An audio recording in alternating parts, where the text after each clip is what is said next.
আর পাশেই ওই শয়তানটার বাড়ি। কার বলেন তো? ইন্টারন্যাশনাল টাট্টিখানা। ও ইন্টারন্যাশনাল টাট্টিখানা। আর সামনে রাসূলুল্লাহর বাড়ি। জোরে বলুন না সুবহানাল্লাহ। ও পাশে সাফা মারওয়া, পিছনে আবু কুবাইস। এক বেটা, কথা বলছেন না?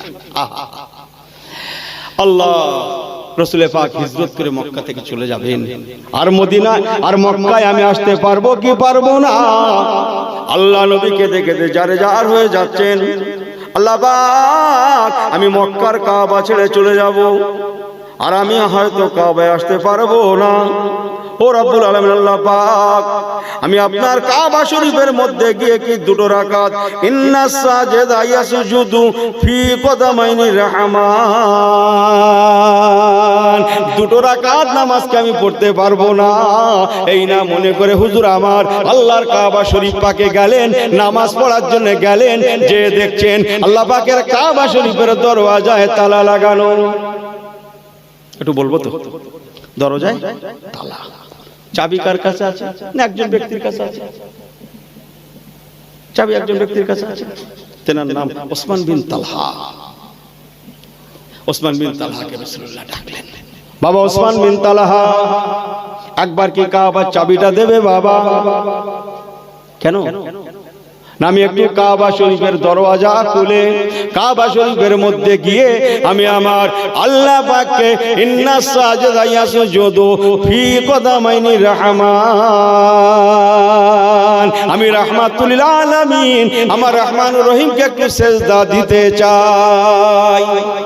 আল্লাহ নামাজ পড়বো বাবা, একবার কাবা শরীফের চাবিটা দাও। ওসমান বিন তালহা ওই সময় বলতে লাগলেন, ও হযরতে মুহাম্মদ সাল্লাল্লাহু আলাইহি সাল্লাম, উনি তখন মুসলমান হননি, ইসলামের দুশমন।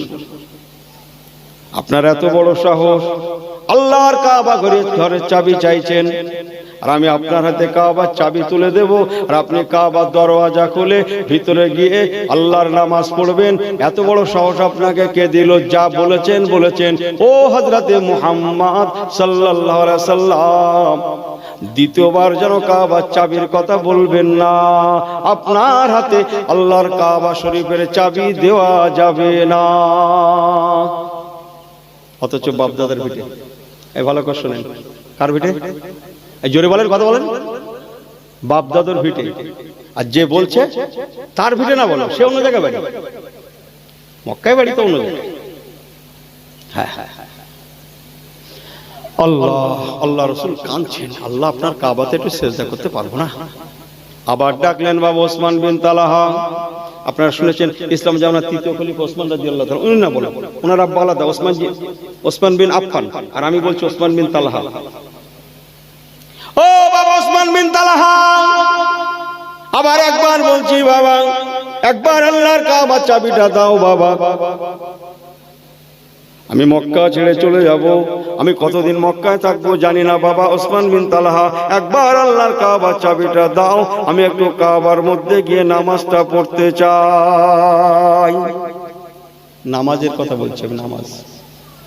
ওসমান বিন তালহা ওই সময় বলেছিলেন, ও হযরতে মুহাম্মদ সাল্লাল্লাহু আলাইহি সাল্লাম, আমি আপনাকে বলেছি দ্বিতীয়বার বলবেন না, তবে শুনেলেন মক্কার কুফারে কুরাইশদের সিদ্ধান্ত আছে আপনার হাতে কাবা শরীফের চাবিটা দেওয়া যাবে না।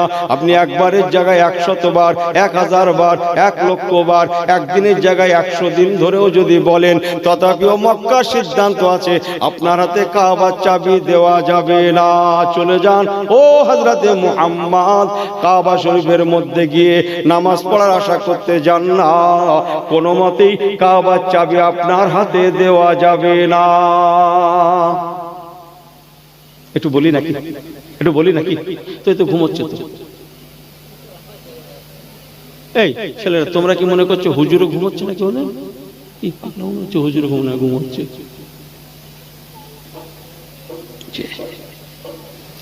নামাজের কথা বলছি আমি। রাসূল পাকের হাতে কাবার চাবি দেয়নি, অথচ বাপ দাদুর ভিটে। এক ওই হুজুরের ঘর, ওই কাবা। কথা বুঝছেন আপনারা? আল্লাহ নবী ঝরঝর করে কাঁদছেন। হুজুর আমার ওই সময় বলেছিলেন বাবা ওসমান বিন তালহা, কাবার চাবি দিলে না,